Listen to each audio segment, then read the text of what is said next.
Mate, class episode. I wish I'd asked him a bit more about Still Game, you know? Mate, did I leave my glasses? Need a pension right in the fanny.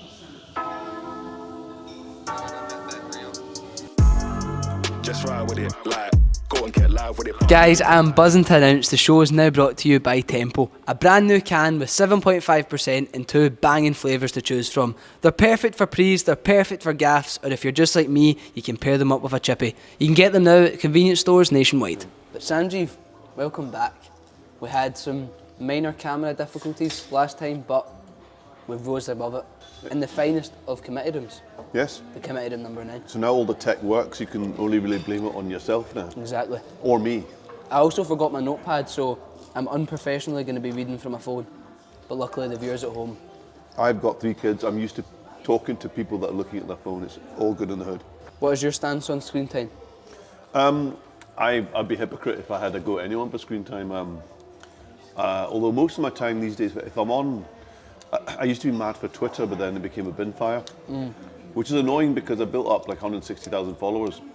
Really? So a decent following, you know. Were you verified on Twitter? I was. Pre-Musk or post-Musk? Oh no, pre-Musk. Pre-Musk.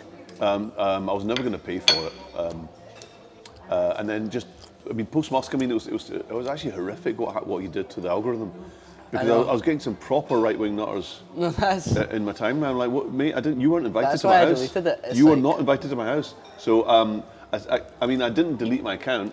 Apparently, I've heard that someone else could pick your account up. So I thought I'll keep the account, but I'm not going to post. Yeah. So, but it's the weirdest thing because I use Blue Sky now, which is what Twitter used to be basically. Right. Even like in the terms of the look of it and everything, and it's 280 characters, and it's people being nice and funny, and doing wordplay, and it's kind of, you know, like it's none of these right-wing nutters yet. Because what happens if I've got an idea for like what I still call a tweet or a post, I'll put it in drafts, but Blue Sky doesn't have drafts, so I have to go to Twitter to put into Twitter's draft. And you save it there. And occasionally I post on Twitter by mistake. And then it's weird because I get much more traction on there, which is annoying. But there you go. They pay mental money on Twitter now. Well, see, for views, like if you pay for the verification, it's like, I think it's one of the highest paying, I think it is the highest paying like social media platform for it. do you know what I have to say? I've not even looked into how to monetize social. I just haven't. No. I mean, I probably should, but I haven't done it. TikTok's one of the easier ones. Have you got TikTok? I mean, I've got it, but I've posted on it twice, maybe. Yeah. I do Instagram more. Right. Maybe if I've got something visual, I want a visual joke, then I'll do Insta. I like your Instagram username. What's Well, the script behind that? Terminator Sanj. Yeah. Well, when I was first getting an email address, Sanjeev Kohli, 1, 2, 3, 4, up to 13 were taken, and I'm a massive fan of Public Enemy, and their DJ used to be Terminator X. Right. So I just called myself Terminator Sanj, thinking, well, no one else will be stupid enough to call themselves Terminator Sanj, and I was right. So a lot of people think it's like I'll be back, but I mean, you know, that's what I thought it was. I do like the Terminator franchise, but it's actually Terminator X, Right, you don't like it that much. the man on the wheels of steel for Public Enemy. But the last time when our camera started to get a bit difficult was when I asked you about your favourite episode, which is a shared feeling because it's also my favourite episode. Hard Nuts. Hard Nuts, yes, yeah. Wow. I mean, yeah, I think do you know what Streets Won't Forget means? Streets Won't Forget. Is it just what? Just like, James, who was that Streets Won't Forget baller, the Newcastle one? Ben Arcaf? Ben Arfa. Ben Arfa. He is like, when you say Streets Won't Forget, that's like the person. I think that episode is a Streets Won't Forget episode. That's how I'd describe it. Like, I could see it on a Versus dump. I don't know what that means. That's a niche reference, but the fans will get it. Versus is like a football community page, okay. But they're very wordplay. But anyway, back to the Hard Nuts. What's your favourite moment from that episode?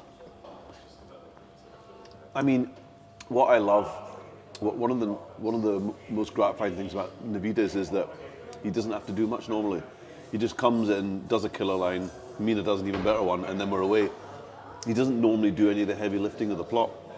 But in Hard Nuts, he had his wee journey where, you know, he's having this midlife crisis, the what's it and the beer and all that. And there were so many lovely moments in that episode, like having his first drink and then standing on that table and singing The Carpenters, which is now my karaoke song. It has to be now. Of course. And then getting carried out by a stunt Mina, who was actually a really skinny, wiry stunt performer from London. With That wasn't Mina. Oh God, no. I mean, Shamshed, bless her heart, is a bit older. I mean, I wouldn't ask anyone to carry me. You know, I wouldn't ask John Cena to carry me, let alone a 70-year-old woman. Well, exactly. I'd be floating out there, wouldn't I? So they got the stunt performer. She put on a fat suit and a shalwar kameez in it, a Punjabi suit. And I wish I'd taken a picture, because Shamshed, that plays Mina, and the stunt performer were having a cup of tea together. I wish I'd taken a picture of it. It was just genius. So I do remember being carried out of that pub, saying, "Oh, that was so. Those are my nuts." Actually thinking, drink it in, Sanj. This will never happen again. You're never going to get carried out horizontally by a 5'3" woman. But the best bit for me was in the bookies. I absolutely loved that because that scene itself has got a wee story. Like, so Naveed goes in and oh, look at the Door TV pens, right? Which was my reaction, because I've not been in the bookies. I grew up in Bishop Briggs and my dad wasn't interested in horses.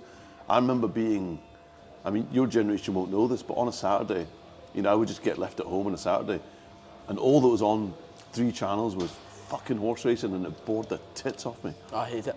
Hated it with a passion. So I didn't understand it. I didn't understand why people wanted to bet on it. It looked cruel to me. It just looked boring. But then, you grow up and you meet people who, it's a bit like whiskey, right? Or Guinness. There's a whole subculture, and I wish I got it. Because people, their eyes light up, when they talk about whiskey or they talk about Guinness, or they talk about horses and tips and this and that and odds. I'm like, mate, I thought you said tits. I was like, what? No. Well, I'm sure there are guys out there that would, So when the fictional, when Naveed walks into the bookies and he says, "Look at the Door TV pens," I'm asking the same question. Why are the pens so wee in bookies? Am I a giant, or is it just jockeys that allowed to bet? Why are the pens so dirty, like IKEA pencils? Oh. And then obviously Tam says, I placed the bet and I'm bored. And then Tam says, "Oh, feel it in here, Naveed, feel it in here." And then I get into it, and then by the end of it, I'm, loving my life. And I put that whole scene in my show reel, because just to show that, I can do a journey. And also because I love the scene. It's such a lovely wee kind of cameo, So from a very selfish reason, that's why I love Hard Nuts. Because I got to do stuff Naveed got to do stuff he wouldn't normally do. And it was one of the 2 times that you were in The Clansman. So I was in, yeah. Yeah, because they're in when you did the shift. But that was after also, I mean, and to be honest, this was... Oh no, I know you're going to say Et tu, Isa. Yeah. So when I do that big speech, every day of life, taking the roles in, you asked for tick and I gave you tick. Shopping like Posh Spice on Coke. Now that was another lovely moment because there were no real jokes in it. It was Naveed doing a heartfelt monologue. Yeah. Like, and now you come to me. And that was a lovely thing because I loved playing Naveed and I knew how to do him and I enjoyed it and I got him. I knew who he was, but I wasn't a trained actor. So I always felt a wee bit like a bit of a kind of dilettante, a bit of a kind of like, what are you doing acting? You're not trained, what are you doing acting? So that was my chance to actually do something. It wasn't Shakespearean, but it was, it was a good Sermon on the Mount sort of thing. And I thought, well, if I can nail that, then I can genuinely say, yeah, I did a bit of acting today. So that was nice. So that was the other time I was in The Clansman. Yeah. I think that's it, the 3 times. Yeah. And you fell down. I wouldn't return if I'd fell down those stairs, to be fair. Here's one thing I've noticed in Still Game, mate. I don't know if you know the answer to this. They say a lot of words in Still Game, but they never say the F word. Not once. I think I could be wrong, but I'm more than sure the C-bomb maybe gets dropped. Nah? I can tell you a story about that, but the C-bomb, as that word, never gets dropped and the F-bomb doesn't get dropped. I mean, the thing about Ford and Greg is, they knew pretty quickly that they had a universal comedy that was loved by people of all ages and of all backgrounds. And I think they just thought, there's no need for us to alienate anyone. So they'll never talk about football. Except Partick Thistle. Except Partick Thistle, right? Same tune, in fact. and they'll never talk about politics, apart from the live show where they mention, because when we did the first live show at the Hydro, it was the day after the referendum. So we had to reference it somehow. Cheer everyone up.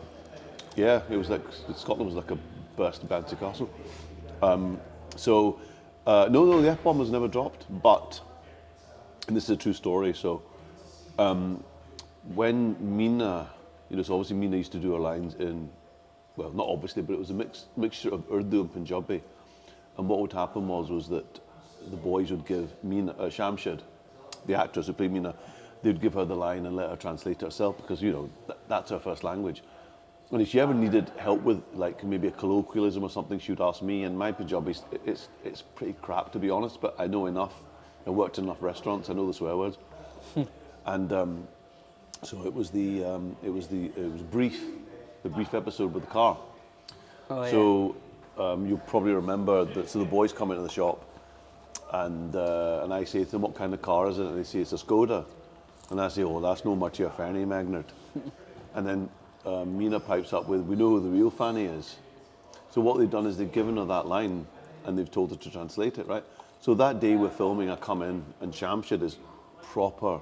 She's pacing the floor, slap on her head, Bollywood style. She's really, really agitated. I said, "What's the matter?" She said, I can't say the word, can't say it right. Now the problem is that they've asked her to translate Fanny. Yeah. Now, in Scottish, Glasgow, West of Scotland vernacular, we know that Fanny means female, part, but also means idiot, numpty and ne'er-do-well, right? The problem is there's no equivalent idiom in Punjabi, right? That the word, and the only word I could think of, is the C-bomb, the equivalent of. Oh, really? So she says, "I'm not saying that." I said, "I'm not letting you say it, it's not happening." And so I'm racking my brains. I think there's got to be another word. There has to be another word. There can't just be that one word. Because obviously, if you think about in Scotland, you could say fanny, minge, ning nong. There's lots of things you could say, but there's only this one word. I'm not saying it. And then I had a brainwave, and I said to Shamshed, I said, "Have you heard of Ali G?" And she said, "He works in Kababish." I said, No, the TV show Ali G. Have you heard of it? I don't know that one. I said, "Right, just say the word punani, because that's what Ali G would say, and it doesn't mean anything." So if you watch that episode back, Shamshed says punani, and that's the reason she's still in this country. True story. Wow. I'm going to watch that back tonight. Punani. Punani got dropped in Still Game before the F-bomb. In your shop, were all of the sweets props, or were they real? Now, I don't know the answer to that. Do you not ever have a wee... Really? No, because Jane McCarthy will tell you this. She'll say herself, when she's bored, she talks and she eats, she talks and she eats, she talks and she eats. So we were in the shop set one day. She'd been firing it in the cola cubes and everything. And I was just trying to be. My problem is I do have a sweet tooth, so I need to watch myself. So I'm like, no, I'm not going to touch this. I'm not going to get high off my own supply. I'm going to leave it. So she'd been firing at the sweeties, and then she noticed that there were these wee white dots on some of the sweets, and she asked the prop guy, I said, "What are the white dots? Is that just congealed sugar?" I said, "You've not been eating them, have you?" I said, "Why?" He said, that's rat droppings. So after that, they were sprayed. Even if they were real, they were sprayed. You weren't never going to eat them after that. As Jane says, I was neither up nor down with it. So she was fine, thankfully. So she must be immune to rat droppings. Oof. They asked me if I wanted to take anything from the set when we finished. And there wasn't... So that Taj Mahal painting wasn't there anymore. That'd be maybe the one thing, But there wasn't really anything else in the shop, apart from his clothes, which are iconic. Yeah. I mean, those... You still got them? I don't, but I've got one of my dad's old ones, which is kind of in I Naveed thought you kept one adjacent. of the vests. I haven't got actually one of the genuine ones, but I've got a kind of replica one, Yeah. but not because costume. They just hold on to stuff because they use them for other jobs. So the one thing I took was, and I'd never seen these before. So you get the jars of the boiled sweets. So you've got your sour plums and you've got all the rest of them. I'd never seen this before, right? Ibrox balls and Parkhead balls. So they were little round, spherical boiled sweets, and the Ibrox ones were red, white, and blue, and the Parkhead ones were green and white, and I'd never seen them before. So I took them home, and they both sit on my bookshelf. So I'm trying to unite Glasgow through confectionery. Let's put our religious bleach in the high shelf for a minute. We all like Swedgers, do we not? I'll probably get kicked in by 2 sets of fans, but yeah. When we did the first series, the interior was an actual shop. Yeah. It was that shop in Townhead that the exterior is used for, right? Is it? Yeah. For the first series. Right. But the problem was it was too tight a space for the cameras. So by, I think, I'm sure it's season 2 or maybe season 3, the exterior was the same, but the interior was a set build. So they built a shop. And I thought that with because wider aisles. It looks different. It does look it's different. the outside though. In the first seasons, the outside in the Naveed doesn't look the same as how it does in the newer ones. The full series or just the first one? Like the first couple, like First the couple. outside compared to the outside on. See, because Was it 7, 8 and 9? as far as I remember, I thought it was a different place. the exterior's always been Kennedy Path. So they might have tarted it up, but it was the same location. The exterior was. Because Interior they've got, changed. I'm guessing you've seen, they've got like your face outside the shop. They did, because I think it's changed hands now. So I don't know if it does anymore, but No, they still got it. I was Are there, they? like, Well, my well- pals were doing a photo well, shoot. around people the would send me corner from it. photos that they had a big blown up kind of almost cinema kind of cardboard thing of the bead going like that. And people get the picture taken next to it, and it looks real because it's quite. They've also gone to How a are you decent. doing Yeah. So I Yeah. didn't know it was still there. Okay. Right guys, welcome back to Tempo's Onion Challenge. We've got a new, oh no wait, we don't have a new opponent this week because last week we didn't have an opponent, that's right, I'm catching you off here.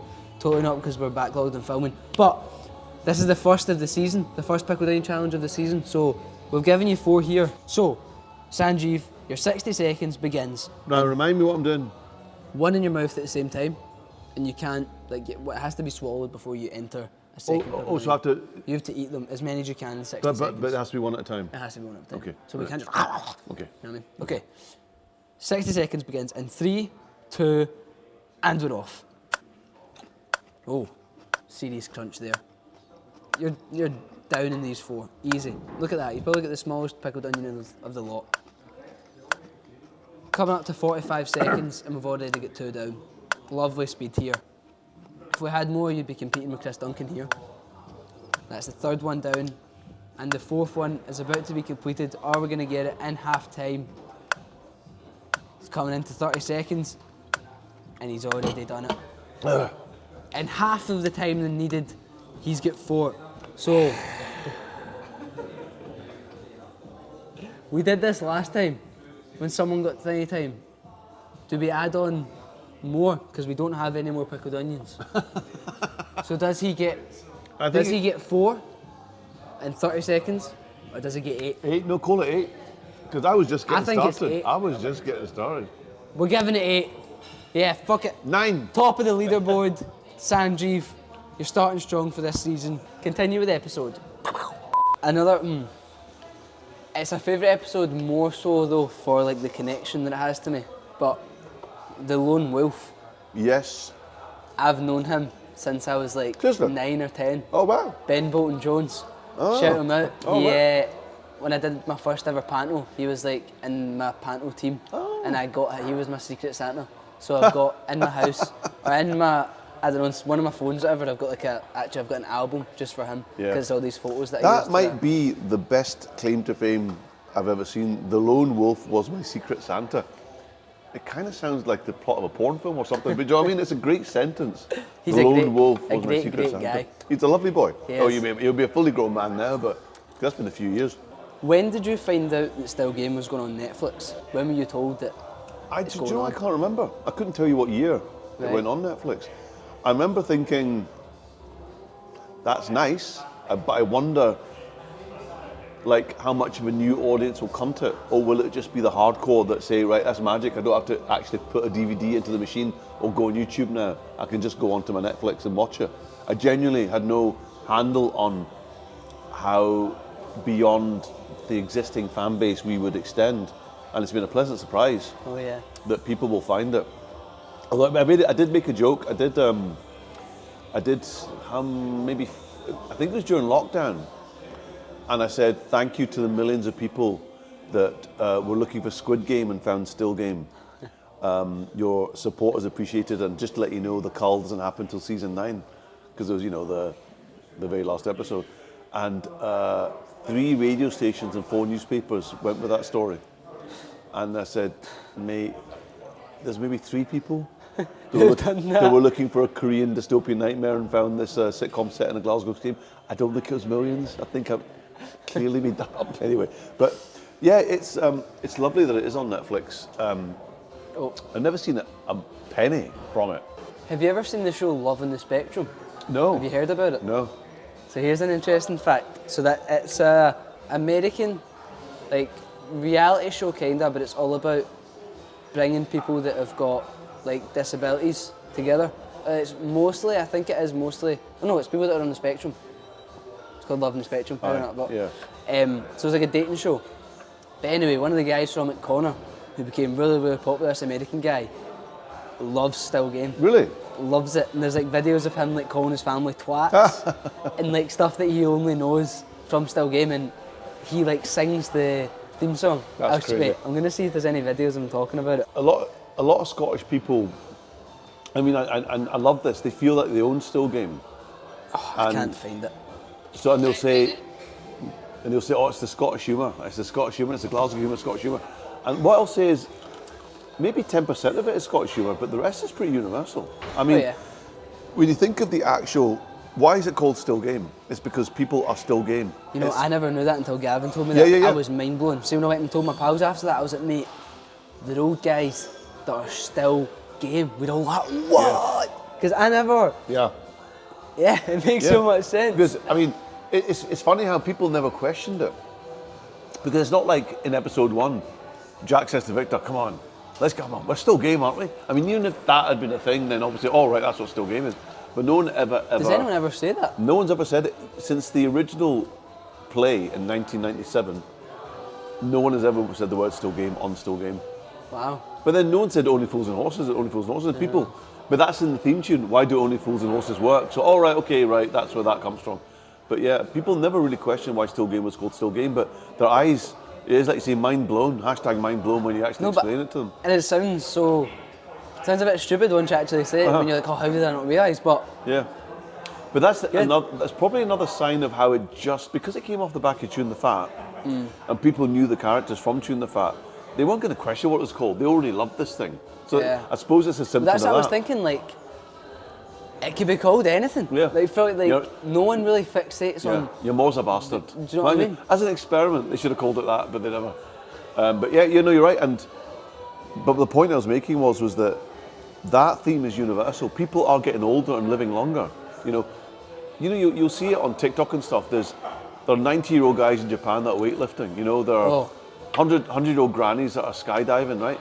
People are getting older, living longer, and they are healthier, and they're looking after themselves. So this whole notion of people continuing to be mischievous and whatever, and dare I say it, having sex later in life, it's important. So that isn't a Scottish thing, that's a worldwide thing. So there's loads of stuff in Still Game which should resonate with anyone.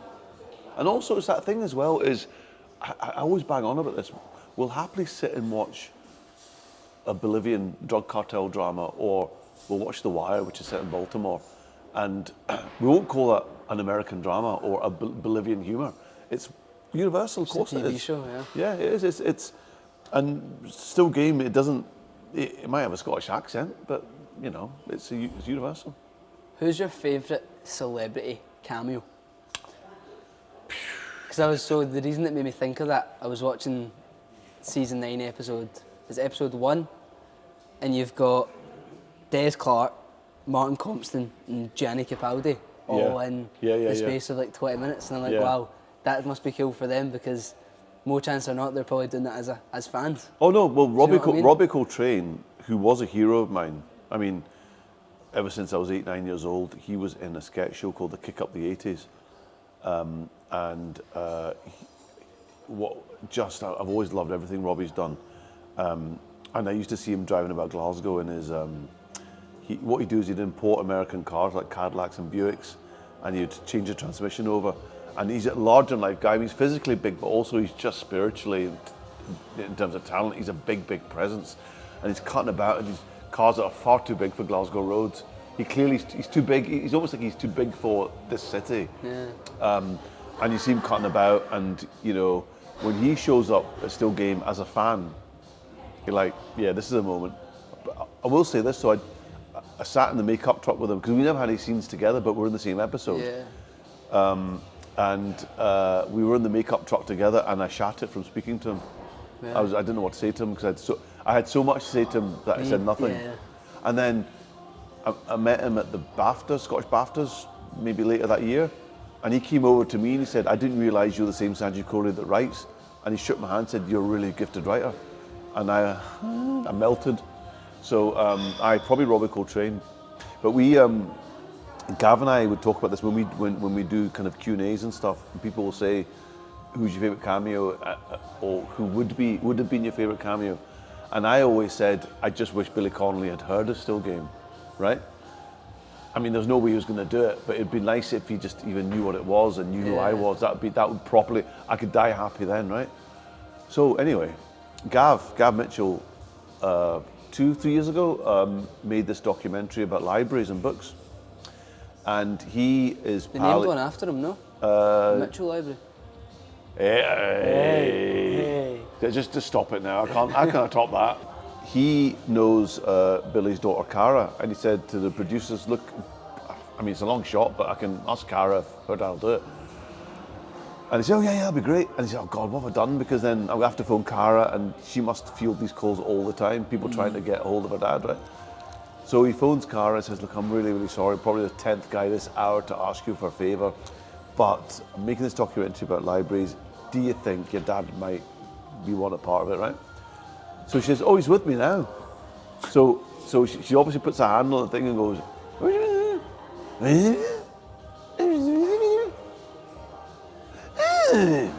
"You'll do it," right? So a month later, Gav's interviewing Billy Connolly about libraries and books.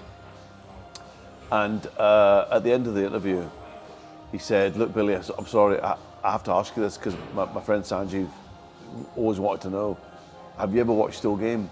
And he went, "Aye." And he said, "Did you like it?" He said, "Bits of it."